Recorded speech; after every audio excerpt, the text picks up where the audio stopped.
कुछ नए कानूनों के प्रावधान की जरूरत है या जो कानून हैं उसको बदलने की जरूरत है या जो कानून हैं उनको हटाने की जरूरत है। ये तीनों ही चीजें आती हैं जब आप नए प्रावधान की बात करते हैं।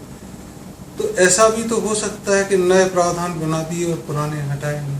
तो पुरानों में क्या कमी आ गई है, तभी तो नए बनाने के बारे में सोचना पड़ेगा। तो पहले पुराने कानूनों के बारे में चर्चा कर लें कि बुजुर्गों के बारे में क्या कानून है। तो पहले हम थोड़ी सी चर्चा वर्ण व्यवस्था की करें या आश्रम व्यवस्था की भी करें। उसमें बुजुर्गों का क्या रहता था। बुजुर्ग मतलब उम्रदराज लोग, बूढ़े अशक्त लोगों की बात उन्होंने नहीं की थी, बीमारों की बात नहीं की थी। वो चाहे 100 वर्ष के हों, सशक्त लोगों की बात नहीं की थी। बीमार तो किसी भी उम्र में हो सकते हैं। बुजुर्गी की बीमारी एक अलग होती है, वो एक अलग मुद्दा होता है। लेकिन प्रश्न ये आता है कि क्या मानव सभ्यता के शुरू से ही ये समस्या थी या समस्या मध्ययुगीन भारत में आई या दुनिया में आई या आज के समय में आधुनिक काल में ये समस्या आई, ये जानना थोड़ा जरूरी हो। तो अगर हम बहुत पहले देखें जो वहाँ अराजकता थी, अनार्की होती, तो वहाँ परिवार नाम की व्यवस्था ही नहीं होती। वहाँ बूढ़ा कुछ चोट लगी, बीमारी हुई तो आप अगर जानवरों के समूह में देखोगे तो जो सबसे ताकतवर होता है वो ग्रुप का मुखिया होता है। चाहे शेरों में बूढ़ा शेर बेचारा दरकिनार हो जाता है, लेकिन तब भी उसकी शेर की शान तो रहती है। मानव जीवन में जब अराजकता खत्म हुई और गांव में रहना शुरू हुआ और जिसने मुखिया बना, जो मुखिया बना वो तब तक तो रहता ही था जब तक सबसे जीत जाए, और कई बार वो सम्मान के कारण बहुत दिनों आगे तक चलता था। जब सभ्यता का विकास और हुआ तो बाहुबल एक महत्वपूर्ण नहीं रह गया, मानसिक बल भी एक महत्वपूर्ण चीज हो गई कि वो प्रबंध कैसे रखते हैं, व्यवस्थाएं कैसे रखते हैं। तो उनके बच्चे ताकत दिखाएंगे, लेकिन बच्चे ताकत माँ बाप से लेंगे और माँ बाप उनको समझाएंगे कि ये धर्म है, ये नीति है, ऐसे ऐसे चलना है, ऐसे राष्ट्र।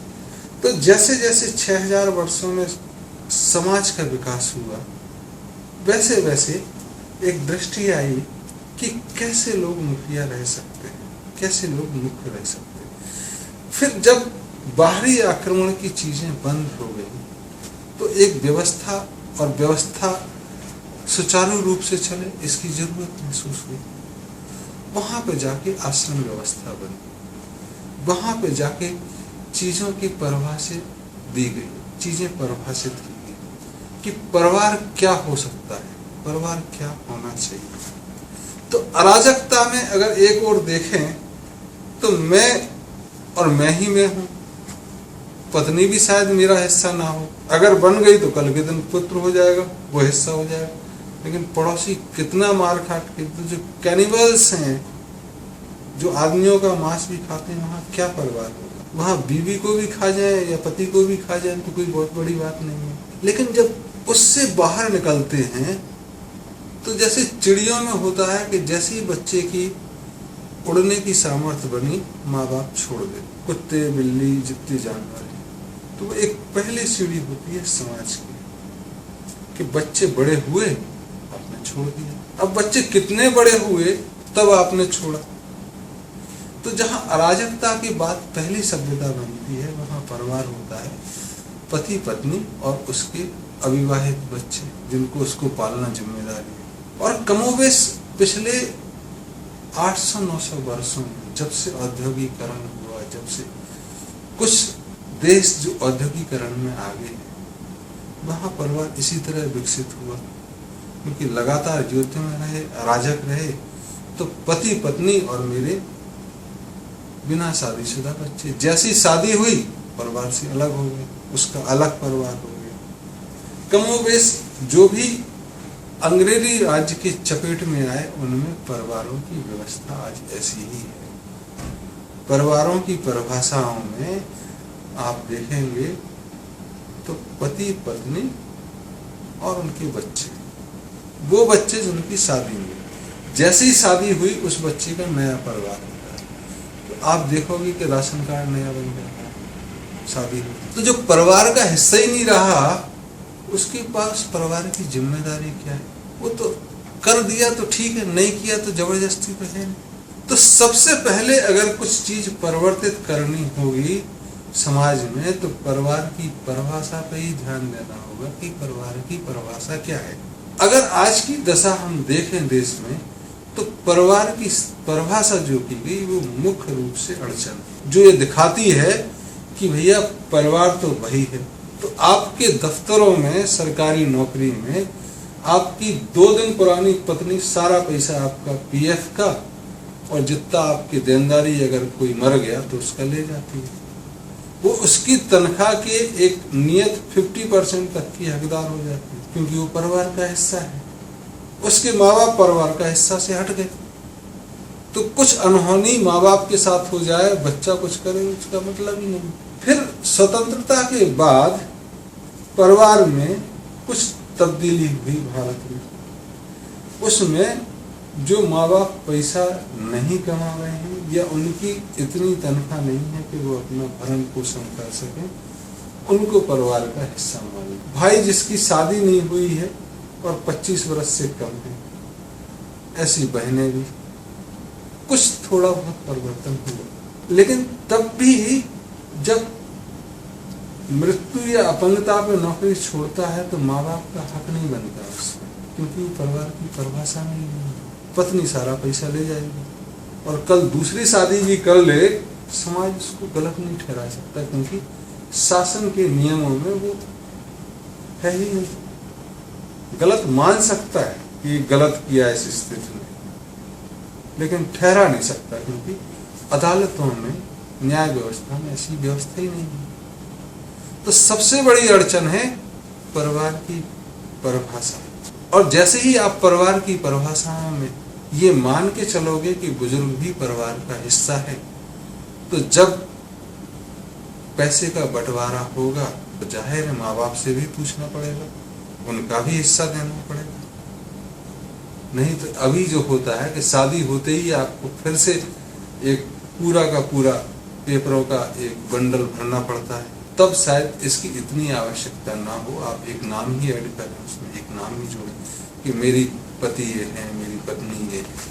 अब दूसरा आता है कि मातृ सत्तात्मक परिवारों में और पितृ सत्तात्मक परिवारों में कैसे होगा। तो जितने भी अभी देखने वाले समाज हैं वहाँ पुरुष प्रधान समाज है, तो स्त्री अपने घर से आती है और पति के घर में रहती है, तो उसकी जिम्मेदारी अपने सास ससुर की बनती है। और उसके भाई हैं तो उनके माँ बाप की, लड़की के माँ बाप की जिम्मेदारी उसके भाई की पत्नी और भाई पे पड़ी। तो ये सिस्टम ऐसा ही, ये व्यवस्था ऐसी ही चलेगी। और अगर कमोबेश मातृ प्रधान समाज होता तो आदमी लड़की के पास जाता तो लड़की के माँ बाप उसके माँ बाप की तरह होते, तब उनकी जिम्मेदारी होती, तब वैसी व्यवस्था चलती। तो आज अगर कोई लड़की कहे कि मेरे माँ बाप भी हिस्सा है, तो वो नियमों का तोड़ना होगा, नियमों को गलत तरीके से पेश करना। शादी होने के बाद उसके सास ससुर उसके परिवार का हिस्सा है, जो भारत में चला आ रहा है और दूसरे देशों में भी। अब यहाँ एक चीज और आई जो चीन में होने वाली है व्यवस्था में।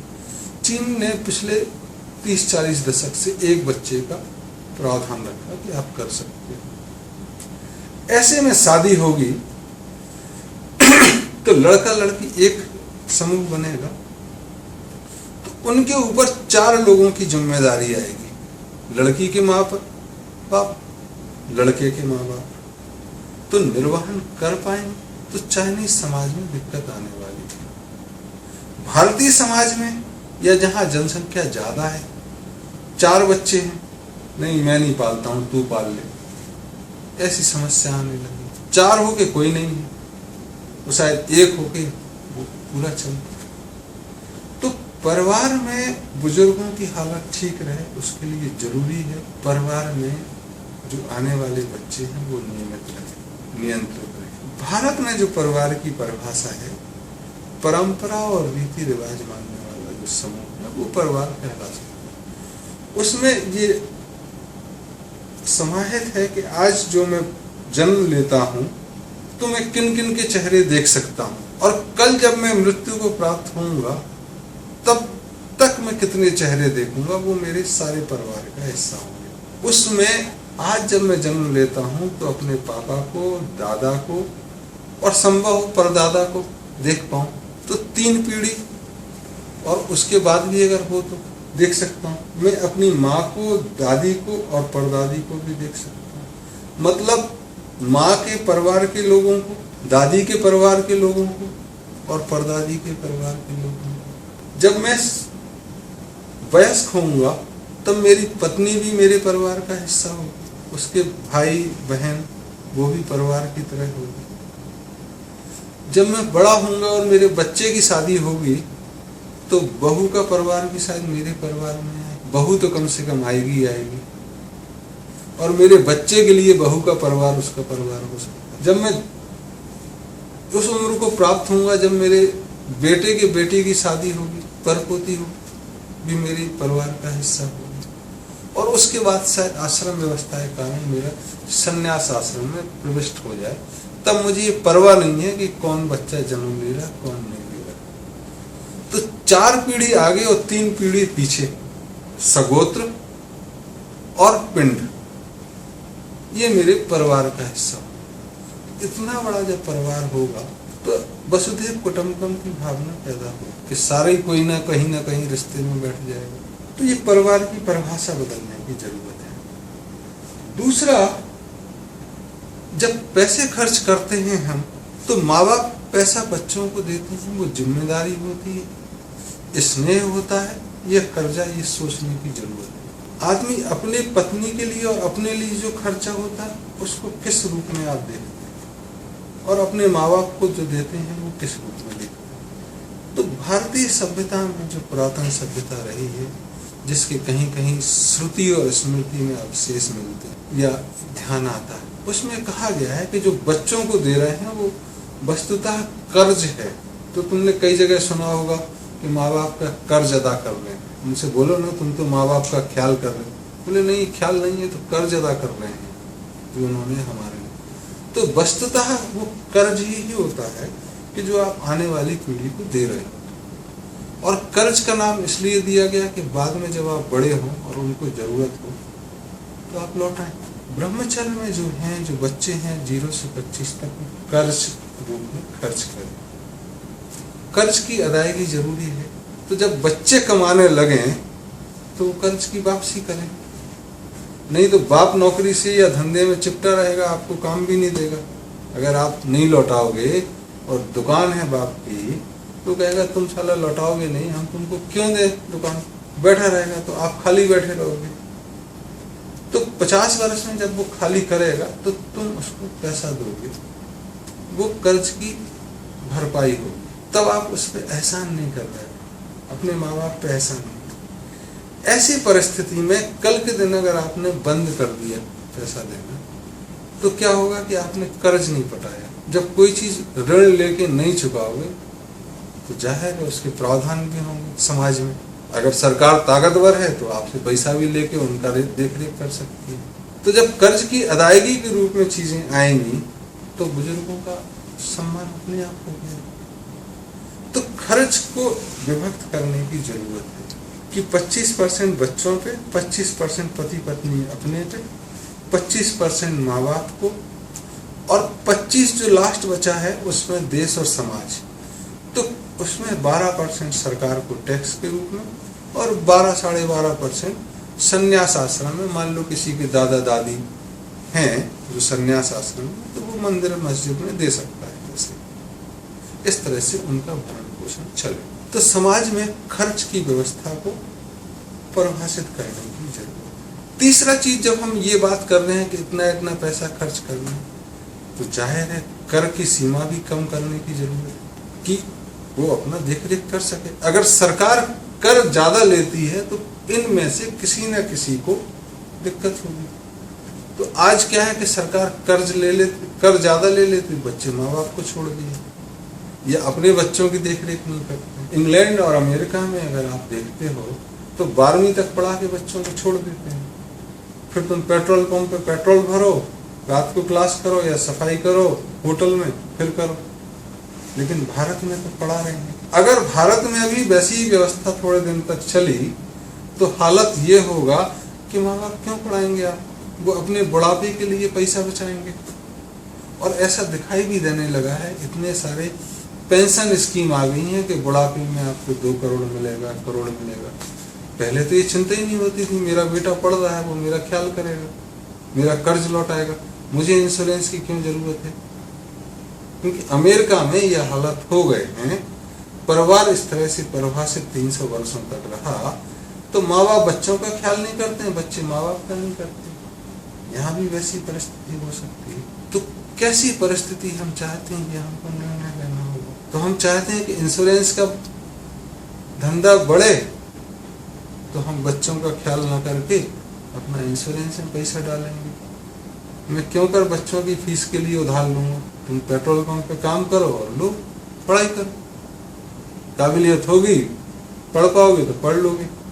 तो आज अगर भारत दुनिया में ज्ञान के रूप में विकसित हो पाया है, उसकी वजह यह है कि यहाँ के माँ बाप ने बच्चों को पढ़ाने के लिए अपना पेट भी काटा है, उधार भी लिया है, जो अमेरिका और तथाकथित विकसित देशों में चलन ही नहीं है।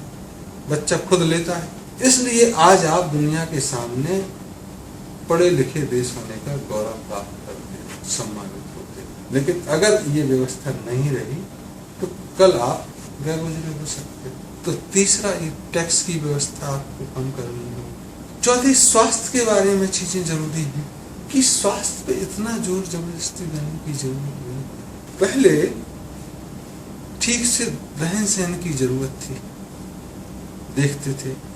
लेकिन आज जब आप कहते हो कि बुजुर्गों के ध्यान रखने की और उनके स्वास्थ्य के लिए इंश्योरेंस करा, तो कहीं ना कहीं ये होता है कि वो अकेले रहेंगे। तो एक साथ काम करते करते आपको जब सरकारी नौकरी से रिटायर किया जाता है, सेवानिवृत्त किया जाता है, तो काम ही नहीं होता। तो देखने में ऐसा है कि कई चेयरमैन भी जो 20-25 हजार की सेना को या अपने कर्मचारियों को संचालित करते थे, वो अगले दिन सब्जी लेते हुए, सब्जी लेना कोई गलत नहीं है, लेकिन वो कहते हैं काम ही नहीं है यार, कोई सब्जी में ही टाइम पास कर लेते, कुत्ते को घुमा लेते।